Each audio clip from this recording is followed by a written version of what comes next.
नमस्कार विद्यार्थी मित्रांनो तसेच पालक, मी doctor Vishal Khadse, Leelamadhav medical guidance centre Nashik. विद्यार्थी मित्रांनो, तुम्ही जर आपला व्हिडिओ फर्स्ट टाइम किंवा पहिल्यांदा जर बघत असाल तर चॅनलला नक्की सबस्क्राईब करून ठेवा, जेणेकरून जी काही महत्त्वपूर्ण अपडेट असेल ही तुमच्यापर्यंत पोहोचेल. ओके. आणि आतापर्यंत जर तुम्ही चॅनलला सबस्क्राईब केलं नसेल तर चॅनलला सबस्क्राईब करून ठेवा. बरोबर आहे. ज्या विद्यार्थ्यांना फ्री व्हॉट्सअप ग्रुपमध्ये जॉईन व्हायचं असेल तर डिस्क्रिप्शनला लिंक आहे, तिथे जाऊन सुद्धा तुम्ही जॉईन करू शकता. बरोबर आहे. आता तुमचा वेळ व्यर्थ न घालता आपण महत्त्वाच्या मुद्द्यावर बोलूयात.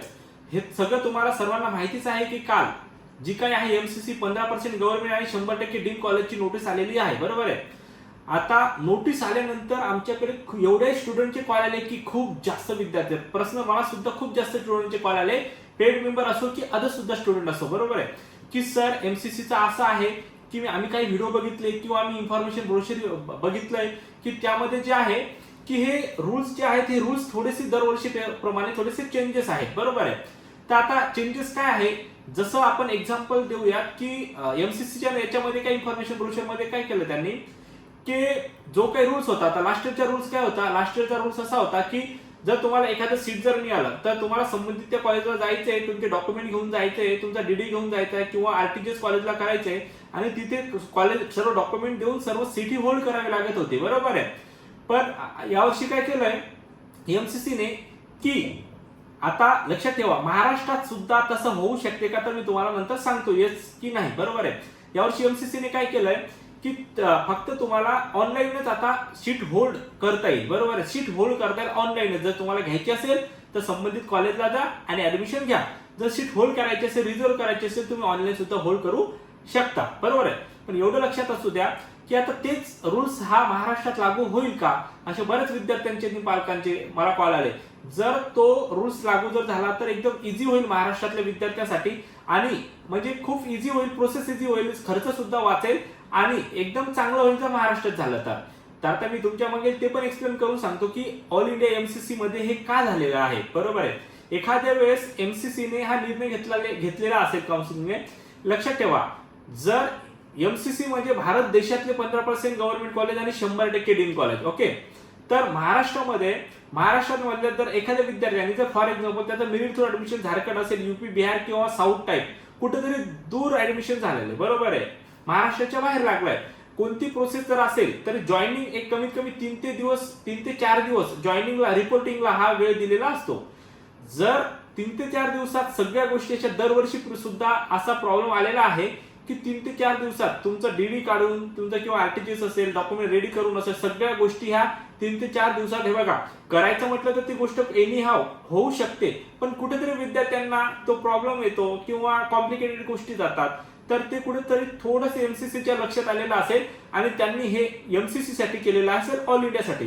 कारण की लक्षात ठेवा, हे सर्व भारत देशातले कॉलेजेस याच्यात पार्टिसिपेट होतात.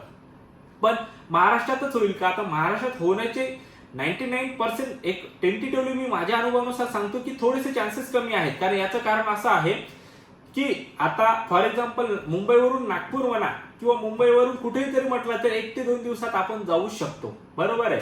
तर याच्यामध्ये काय तुम्हाला जास्त वेळ लागणार नाही आणि महाराष्ट्रात इझिली माणूस कोणत्याही कोपऱ्यामध्ये पोहोचू शकतो. बरोबर आहे. तर त्याच्यामुळे हे चान्सेस थोडेसे कमी आहेत. एक आपण टेंटेटिव्हली याबद्दल बोलतोय. बरोबर. आता विद्यार्थ्यांचे पालकांचे एवढे कॉल आले. आता कशासाठी कॉल आले की जे विद्यार्थी आणि पॅरेंट जे आमच्या ऑफिसला येऊन गेलेले आहेत, खूप जास्त विद्यार्थी आले की सर आता आम्हाला जॉईनिंग करून घ्या, आता जॉईनिंग करून किंवा ऑफिसला येतो डॉक्युमेंट पाठवतो.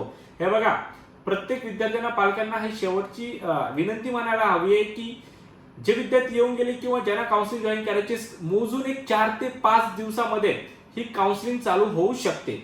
13 डेट ही टेंटेटिव्हली दिली, 13 तारखेच्या आतच काउन्सिलिंग चालू होऊ शकते. तर तुम्हाला आता बघा, विद्यार्थी आणि पालक का घाबरले जास्त, लक्षात ठेवा, रजिस्ट्रेशन असेल, चॉईस फिलिंग असेल, बऱ्याच विद्यार्थ्यांचं असं म्हणणं सर आम्ही सायबर कॅफेवरून सुद्धा करतो. लक्षात ठेवा, माझं असं मुळीच म्हणणं नाही की आमच्याकडे तुम्ही आले म्हणजे काउन्सिलिंग जॉईन कराच. जे काय असेल आम्हाला तुम्हाला जे गायडन्स करता येईल ते 100% आम्ही गायडन्स करूच आणि करतोच. बरोबर आहे. ज्यांना काउन्सिलिंग जॉईन करायचे नसेल तुम्ही सायबर कॅफे किंवा अदर कोणत्याही जिल्ह्यामधून, आता तुम्ही दुसऱ्या जिल्ह्यात आहेत तिथला जर कन्सल्टंट असेल, तुम्हाला योग्य वाटत असेल तर त्याच्याकडून तुम्ही काउन्सिलिंग जॉईन करा. पण लक्षात ठेवा, त्याला परिपूर्ण याबद्दल जी काय आहे काउन्सिलिंगची माहिती आहे का. जसं काउन्सिलिंग म्हणजे जसं तुम्ही सायबर कॅफेवर मला जसे बरेच पॅरेंट्स बोलले की सर आम्ही रजिस्ट्रेशन करतो, चॉईस फिलिंग करतो. रजिस्ट्रेशन आणि चॉईस फिलिंग म्हणजेच काउन्सिलिंग नाही.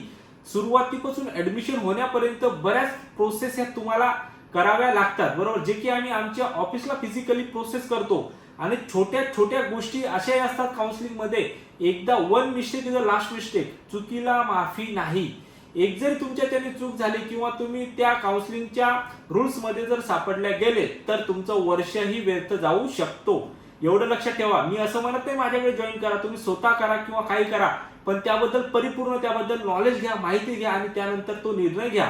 आता बऱ्याच लोकांचा हाही प्रश्न असतो की सर बाकी ठिकाणी 5,000 6,000 फीस आहे, बरोबर आहे. 5 आणि 6,000 जर फीस असेल तरी कुठेतरी ठीक आहे, मला त्यांच्या नॉलेज बद्दल बोलायचं नाहीये, किंवा त्यांना नॉलेज कमी असेल किंवा जास्त असेल तो विषय वेगळा आहे. बाकी बऱ्याच ठिकाणी तुमची प्रोसेस वगैरे करून दिलेली जात नाही, फक्त तुम्हाला गायडन्स केलं जाते. आमच्या इथे तुमची सुरुवातीपासून ऍडमिशन होण्यापर्यंत प्रोसेस केली जाते, टॉप लेवलला सगळ्या गोष्टी केलेल्या जातात. आणि आमचं काम हे काउन्सिलिंगचं आहे, मूळ तुमचं ऍडमिशन करून देणं, एजंट टाईप वगैरे ह्या गोष्टी नाहीये. त्याच्यामुळं सुरुवातीला ऍडमिशन होण्याच्या रूल्स रेग्युलेशन मध्ये तुमचं आणि स्कॉलरशिप मधून आणि कॅप राऊंड थ्रू ऍडमिशन कसं होईल आमचा त्याच्यावर जास्त भार असतो, बरोबर आहे. या विद्यार्थ्यांना जर आता काउन्सिलिंग करायचं असेल 4 ते 5 दिवसाच्या आत जर तुम्ही काउन्सिलिंग पार्टिसिपेट झाले तरच आम्ही विद्यार्थी घेतो, कारण आमची जी कॅपेबिलिटी आहे, कारण आम्ही लिमिटेड विद्यार्थी घेतोय, पूर्णपणे आम्ही आता स्टॉप करणार आहोत. ज्या विद्यार्थ्यांना काउन्सिलिंग जॉईन करायचं असेल, परिपूर्ण इन्फॉर्मेशन घेऊन, विद्यार्थ्याचं नुकसान करायचं नसेल, ऍडमिशन सुरळीत व्हायला पाहिजे, ओके, तर त्या विद्यार्थ्यांना आमच्याकडे काउन्सिलिंग जॉईन करा. सुरुवातीपासून ऍडमिशन होण्यापर्यंत सगळ्या प्रोसेस खूप स्टँडर्ड लेवलला आणि एकदम व्यवस्थित प्रामाणिकपणे होतात. दरवर्षी आमच्याकडे मॅक्झिमम 100 पेक्षा जास्त विद्यार्थी हे रेफरन्सने आलेले असतात. रेफरन्सने का आलेले असतात? कारण की त्यांचं आधी कुठं तरी काम हा चांगलं झालेलं असतं, त्याच्यामुळे ते रेफरन्स हे देत असतात. आम्ही पैसाच महत्वाचा आहे असं नाही आणि बिझनेस म्हणून काम करत नाहीये, कारण की विद्यार्थ्यांना सर्व्हिस कशी मिळेल आणि विद्यार्थ्यांचं जे स्वप्न आहे, जे 2-2, 3-3 वर्ष अभ्यास करून मेहनत करून जे विद्यार्थी स्वप्न बघतात आणि डॉक्टर होण्याचं, तर तेच जर आपल्या एका चुकीमुळे कुठेतरी व्यर्थ होत असेल तर हे कुठेतरी खूप जास्त मोठी चुकी आहे, जे की आमच्याकडून होतच नाही आणि आम्ही करत सुद्धा नाही. आमचा जो स्टाफ पण आहे तो खूप एक्सपर्ट आहे, चांगल्या पद्धतीने आहे आणि व्यवस्थित आहे. हा फक्त मूळ व्हिडिओ, काल मला खूप जास्त कॉल आले, विद्यार्थ्यांचे काही प्रश्न होते, त्याच्याचमुळे आम्ही व्हिडिओ बनवलेला आहे. तर खरंच तुम्हाला आमच्या थ्रू पार्टिसिपेट व्हायचं असेल काउन्सिलिंग मधून तर 100% आपण काउन्सिलिंग जॉईन करा आणि जे काय आहे आमच्यात इनरोल घ्या, इनरोल व्हा. 4 ते 5 दिवसात आम्ही सर्व काउन्सिलिंग हे स्टॉप करणार आहोत, ओके. जर खरंच हा व्हिडिओ तुम्हाला महत्त्वपूर्ण वाटला असेल तर तुमच्या गरजू मित्रांपर्यंत नक्की शेअर करा, जेणेकरून त्यांना या व्हिडिओचा बेनिफिट होईल. आणि आतापर्यंत जर तुम्ही चॅनलला सबस्क्राईब केलं नसेल तर चॅनलला सबस्क्राईब करून ठेवा, ओके. भेटूया आपण नेक्स्ट व्हिडिओमध्ये. थँक्यू, धन्यवाद.